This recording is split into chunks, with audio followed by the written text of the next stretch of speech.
नमस्कार। तो new blog video आपण समस्त को स्वागत जनाऊँगी। मो ना हूँ मोतीलाल तिरिया आउ मयूरभंज आदिवासी फैमिली मु बिलंग करे। तो मयूरभंज माटी परंपरा संस्कृति मु बहुत भल पाए।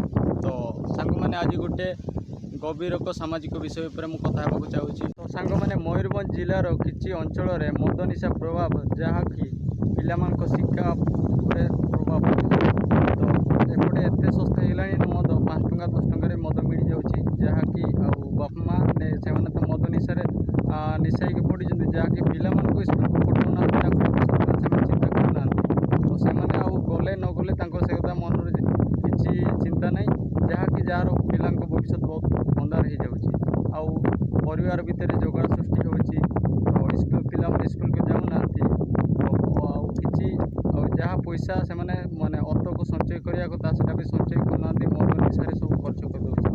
तो विशेषकर ओडिशा गवर्नमेंट बहुत किसी योजना आनी जमती मागणा पढ़ा बही पोशाक हॉस्टेल बहुत किसी सुविधा करी। तो जदि गरु जदि से पिला को समर्थन करेंगे तेरे पिला आगो केमती कौन बढ़ सांग मैंने आप सत कथा कहि ना। तो गोटे जिनस आम मयूरभंज कौन हुए ना बापा माँ एक्चुअली से पिला भविष्य से चिंता करना गोटे जिनस से पिला स्कूल पठाऊना से एक्चुअली मद निशारे बुड़ीक रोचे जहाँफल से आज जे पिलाटी स्कूल को जाइनी काली केमी डॉक्टर गोटे इंजीनियर गोटे ऑफिसर केमी हम।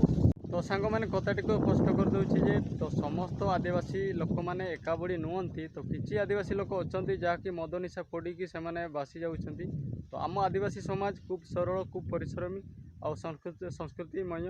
तो सांग मैंने शेष में गोटे कथा कहि क्या मन को मन कष्ट देवा सेमती किसी उद्देश्य ना। तो जोटा रियलिटी थी मुझे छोट बड़ू आ बड़ हो तो जोटा मुझे देखुची आपको शेयर कली। तो ये आपण वीडियो केमती कौन लगे निश्चय कमेंट जनइबे। तो आपको निहाती गोटे सपोर्ट दरकार जहाँकि आपण रियलिटी देखी पारि। तो एति मुझे रखुची। नमस्कार, जय जगन्नाथ, धन्यवाद।